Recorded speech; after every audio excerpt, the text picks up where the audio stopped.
Sa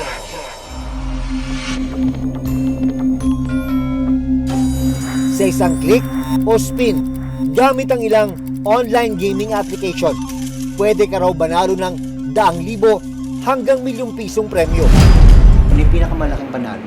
Yun sir, actually nanalo ko ng 65,000 sir. No? Ay grabe talaga yung tuwa ko nun sir.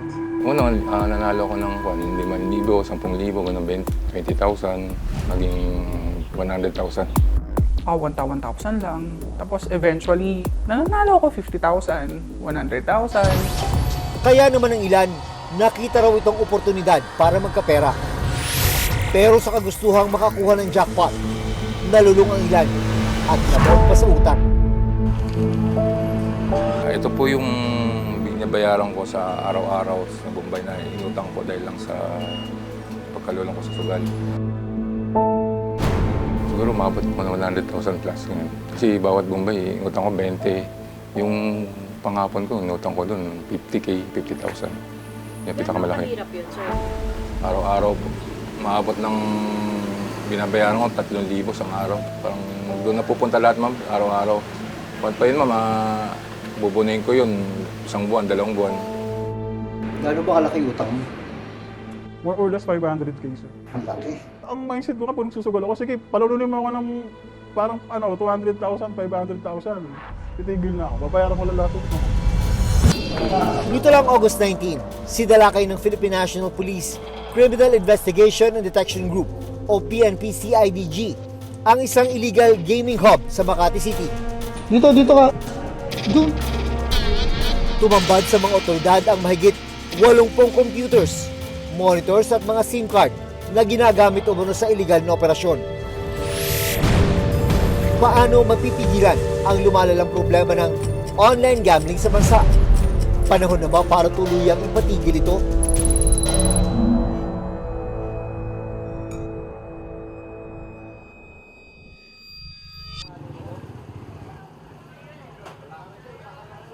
Naabutan naming abala si Sherwin Ibong, 48 taong gulang, sa kanyang computer shop business. Maaga ako nagsimula, ma'am. Alas 5 ng umaga hanggang alas 10 ng gabi. Kada araw, halos 17 oras niyang binabantayan ang negosyo. Pero ang maghapong kita sa pagkayod, unti-unting nababawasan. Isa-isa na kasing dumating ang mga pinagkakautangan niya. Kaya lang mo. Wala eh. Dapat 600 babayaran ko sa kanya, kaso kulang yung aking kita ngayon. Parang pinagkakasya ko pa sa iba na babayaran ko sa ibang Bombay. Kasi dati nakakapagbayad ako sa kanya ng 600 a day, walang bawas. Sa mga sumunod na oras, dumagsa na ang mga nagpapaprint at photocopy sa computer shop ni Sherwin. Maya-maya pa, dumating ang isa pang maniningil ng utang. 400 pesos ang dapat bayaran ni Sherwin sa pangalawang inutangan. 200 lang binigay ko sa kanya. Tapos sa isa, kasi dalawa yung nakuha ko sa kanya. Dalawang notebook. 100 lang binigay ko sa kanya. Ilang sandali pa, dumating na naman ang maniningil ng lending company na pinagkakautangan din ni Sherwin. Ang binabayad ko dapat sa kanya 700. Ngayon, nagbibigay lang ako 400. Ilang oras ang lumipas, isa pang maniningil ang dumating bago ang tanghalian. Yung sa uli po, bali 200 lang naibigay ko, dapat 300 pa ibibigay ko. 200 lang naibigay ko sa kanya. Bali, maabot na po siya ng 1,600 po. Total na naibayad ko ngayong umaga. Ang kaso, hindi lang pala mga pinagkakautangan niyang Indian National at lending company ang problema niya ngayon. Nagrenta lang po ako dito. 4-5 po monthly ako dito. Ngayon, yung pang ko ngayon, ang budget ko ngayon, pambayad ko ngayon, yung 18. Sa kabuuan, umabot na sa 200,000 pesos ang utang ni Sherwin. At ang dahilan ng paglobo nito, ang pagsali sa iba't ibang online game. Panahon ng pandemic yun, nauso yung isabong. Doon ako nagsimula na isandaan lang dati, no, 20-20. Hanggang tayo ako, lumalaki lang ng laki. Muli raw siyang naengganyo nang makita ang mga advertisement ng online games sa social media. Una, nanalo ko ng 5,000, 10,000, ganun 20,000. Isang araw lang yun ha. Tapos yung fight na yung panalo ko ng konti, 1,000 na lang yung natira. Nanalo siya ng naging 100,000. Noong una, sinubukan pa raw niyang itabi sa bangko ang ibang perang napanalunan niya. Inidro ko ng kalahati. Kasi ko nagtira ako naman 60,000. Tapos sabi ko, titira ko to para baka lumago pa. Pero sa kagustuhang muling manalo, nanghiram siya ng pera at muling sumubok para maka-jackpot. Hanggang hindi na niya namalayan na nabaon na siya sa 100,000 pisong utang para may panlaro. Hindi ko naisip yung yung panalo ko na nanalo ko ng 100,000. Iniisip ko lang yung hiniram ko, mabawi ko yun. Sa halos 2,000 pisong kita ngayong araw, 200 pesos lang ang naiuwi niya sa pamilya. Pagkakasya na lang namin, pangulam lang. Pero yung pang-araw-araw gastos, parang wala. Sa ngayon, sa tulong ng isang grupong tumutulong sa mga nalulong sa sugal, unti-unting bumabangon si Sherwin. Umaatin ako ng GA, may group chat kami na yung mga kapwa ko rin na nalulong sa sugal. Parang doon, nagbibigay lakas loob sa akin na parang mas, iba pa nga, mas malala pa nga eh. Milyon yung natalo. Yung iba nakagawa ng masama dahil lang sa sugal. Pero hindi lahat nakakatakas sa pagkakulong sa online gambling. 4 na taon na nagtatrabaho si Alex, hindi niya tunay na pangalan, bilang isang customer service assistant sa isang manufacturing company. Ang sweldo ni Alex nasa mahigit 20,000 kada buwan. Sobra na raw para sa pangangailangan nila ng kanyang kinakasama at anak. Maski pa paano ikaw ba yung breadwinner ng pamilya? Oh, may ano naman siya, nagbibigay naman. Nakakapagbigay pa nga. Pero ngayon, halos wala na raw matira dahil si Alex nalulong sa online gambling. Nahikayat ako ng mga ka-work ko dati before kasi may agent doon ng online, sabong pa, no? So, yun yung parang pinakaunang natuto kong mag-online sugal. So, during that time, actually bago siya mag-pandemic, sir, di nalaro na. Yung una, nanonood-load lang ako. Ang kanyang unang taya, 50 pesos lang daw. At nang maranasang manalo, sinubukan niya ulit tumaya sa mas malaki ng halaga. At mula sa 5,000 pesos na panalo, umabot raw ito sa 65,000 pesos. Siguro yung sugal doon, 15,000. Doon yung panalo, food, saka bayad ng utang, yan. Pero ang sunod-sunod niyang pagkapanalo sa sugal, mabilis na palitan ng pagkatalo at sa kagustuhang makabawi. Dito na natutunang mangutang ni Alex. Ano bang pakiramdam nung talagang sabi mo parang na-addict ka na? Sir, dumadating sa point na, kunwari, wala akong matalpak. Ang gagawin ko niyan, sir, hiram ako sa kapatid ko. Ang sinasabi ko lang, pautang. Pero hindi ko sasabihin na, kasi hindi ka pa pautangin eh. Ang nakababahala, umabot na sa kalahating milyong piso ang kanyang utang mula sa bangko, katrabaho at mga kaibigan. Ang mindset ko na po nagsusugal ako, sige, palalunin mo ako ng parang 200,000, 500,000. Titigil na ako, babayaran ko lang lahat ng utang ko. Siyempre, pag natatalo ka, sugal ka pa rin.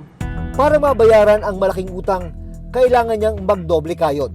Kaya sa araw ng kanyang day off bilang call center agent, sumasideline siya bilang motor taxi rider. So, kailangan mo pumasada para sa pamilya. Pasada muna, tapos para may pang-gastos pang araw-araw. Sinamahan namin siya sa kanyang biyahe ngayong araw. Good morning, ma'am. Sige po.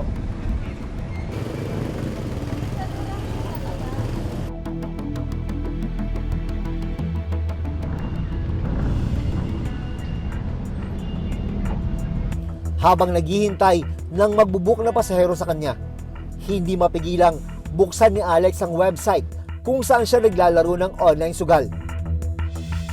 Honestly, madalas maglaro kasi pang din sa oras. Magkano yung kinash in mo po? 50 pesos lang po. Sana magbigay. Ayan, parang hindi namimigay. Parang ayaw magbigay yung 50 pesos ko, 29 pesos na lang, no? Habang naglalaro, nagkaroon ng booking si Alex, kaya tumigil muna siya. Aurora Boulevard, Quezon City. Gusto ka tayo ng buwing, no?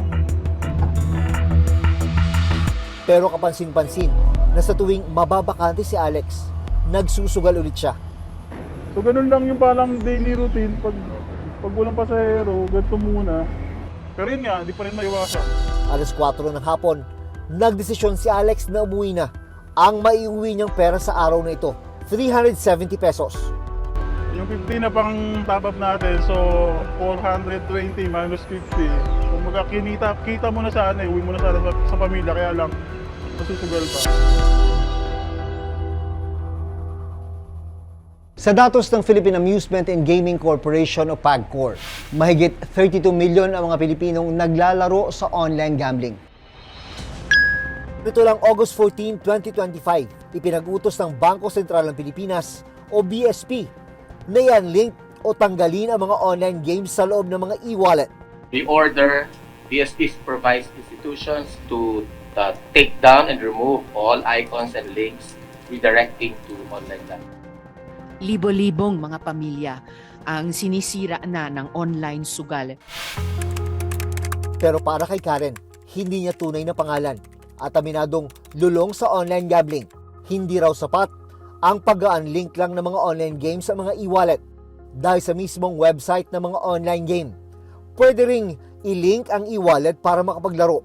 Kagaya nito, nakapunta pa rin naman ako sa official website nila. And dun sa official website, meron pa rin option na mag-cash in through e-wallets, even banks, kahit crypto. 2022 na magsimula raw malulong sa online game si Karen. Ang kanyang kita na 90,000 pesos bilang isang supervisor ng isang call center company. Halos napupunta lang daw sa katataya sa online games. Mababayaran yung bills, pantapa lang. Pero majority of it, itataya mo pa rin. So, lumala na siya ng lumala. Yun na yung naging routine ko ngayon. Sad to say, ganun na siya. May pagkakataon daw na sa loob lang ng ilang oras, nananalo siya ng 350,000 pesos. After ng 350 na yung 230 by far. Tapos, itong recently, siguro yung 160 noong April. And then 2 weeks ago, 115,000. Pero ang napanalulang jackpot, natalo at naglaho ring parang bula. Wala rin siya. Kaya yung asawa ko, sobrang gagalit na siya na sinasabi niya, maglalaro ka lang tapos papatalo mo rin naman. Wala namang isa-isa yung ginagawa mo. Kaya tulad din na Sherwin at Alex, kailangan din niyang mangutang para muling makapaglaro. Ang kabuuan ng kanyang utang ngayon, umabot na sa halos 1 million pesos. Para mabayaran ang malaking utang, nag-loan na rin siya sa bangko at iba pang lending institutions. Recently, yung calamity loan, 19,000 mahigit, almost 20,000. Siguro mga 3,000 lang napunta sa bills, pero 16,000 napunta pa rin sa paglalaro. Same with yung mga other loans ko. Pag-ibig, lahat na ubos ko. Para sa isang eksperto, maraming dahilan kung bakit nalululong sa sugal ang marami. Ang tao is pleasure-driven. Nag-e-enjoy tayo kapag may bagay na nakakatuwa sa ating mga ginagawa. When you combine pleasure with something that is socially valuable, which is money, all the more ngayon na nadodoble.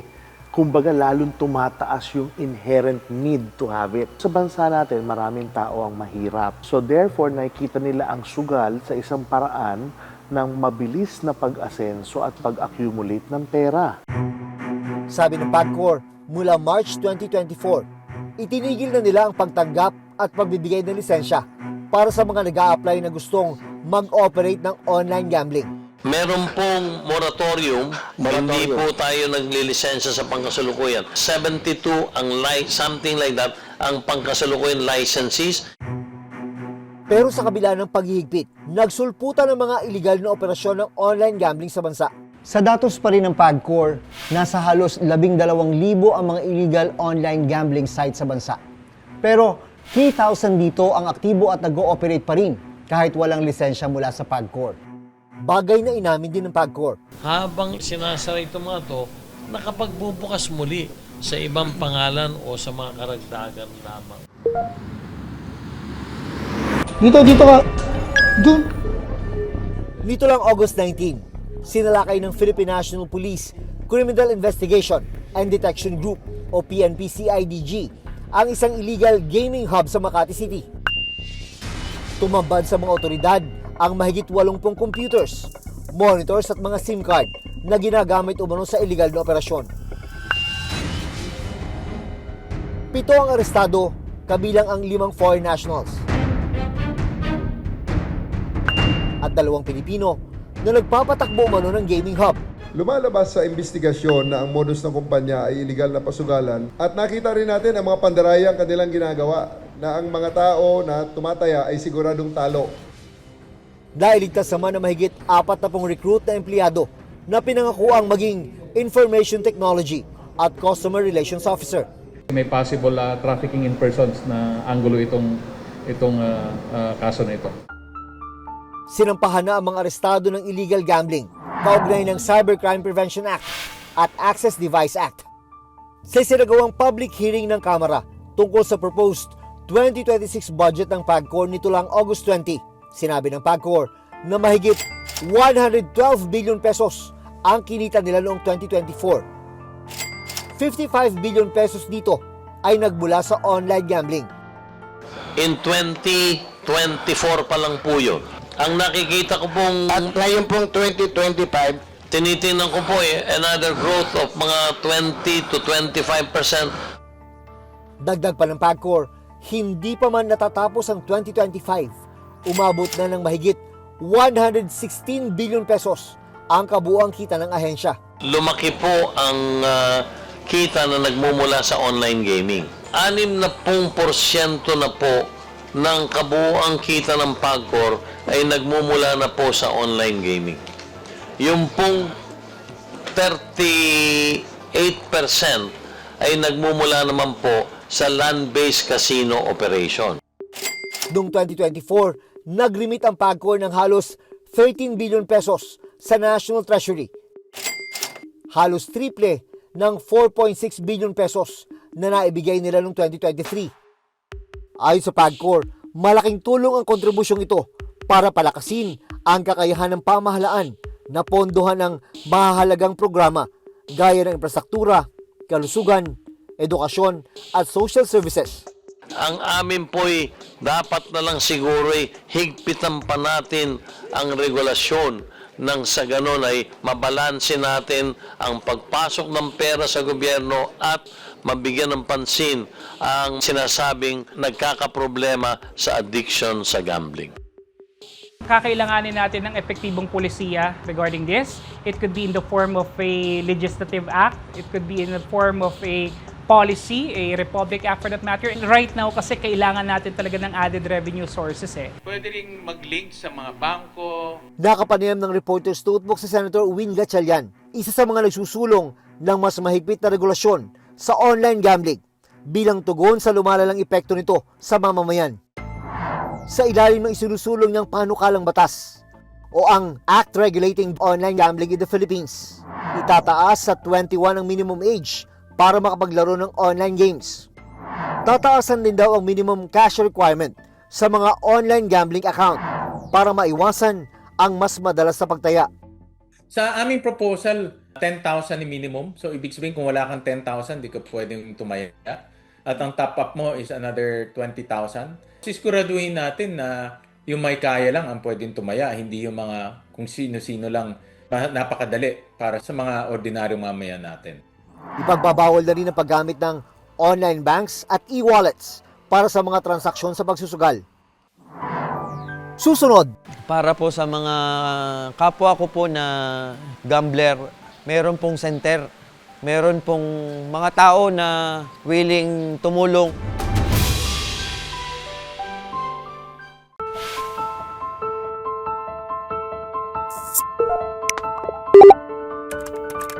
Sa lumalalang epekto ng online gambling sa bansa, may ilan na hindi nawalan ng pag-asa para magbago. Ang rehabilitation center na ito sa Calamba, Laguna, patuloy na tumutulong sa mga minsang nalulong sa online gambling. Isa sa mga nakilala namin ang 49 na taong gulang na si Cesar, hindi niya tunay na pangalan. Hanggang gumawa ko ng sarili ko pong isang room para lang sa sugal. Di na rin ako lumalabas ng bahay. Kakain ako, dadalan lang ako ng biyanan ko. Kakatok lang yun sa kwarto. Hindi niya alam na ako nagsusugal. Aminado siyang nalulung siya sa online gambling noong 2024. Pero ang bawat pagsugal, nauwi lang daw sa pagkatalo, kaya nabaon na rin siya sa utang. Siguro mga 40 to 70 online lending app ang nautangan ko po. Noong una, nababayaran ko hanggang sa lumaki ng lumaki. Hindi ko na rin na-manage. Dito nalagpas siya ang kanyang pamilya na ipasok siya sa isang rehabilitation center. Sa ngayon, 4 na buwan nang dumaraan sa intervention at rehabilitation program si Cesar. They're better now, but again, we need to face the realities kasi na there is always a relapse, no?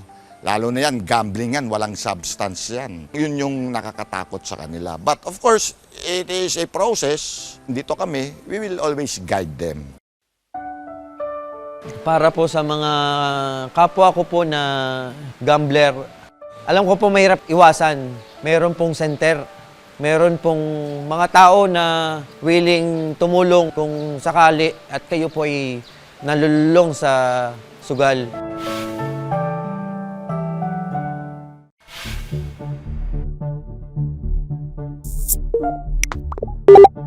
And public health impacts of online gambling operations in the Philippines. Sa ngayon, pinagdedebatehan pa rin kung total ban ba o mas mahigpit na regulasyon ang tamang solusyon sa problemang dulot ng online gambling. Sabi ng PAGCOR, kung ipatitigil, maapektuhan ang maraming aspeto ng ekonomiya ng bansa.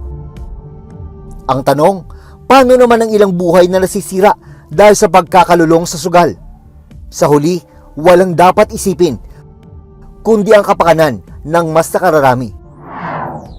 Hanggang sa susunod na Sabado, ako si Jun Veneracion at ito ang Reporter's Notebook.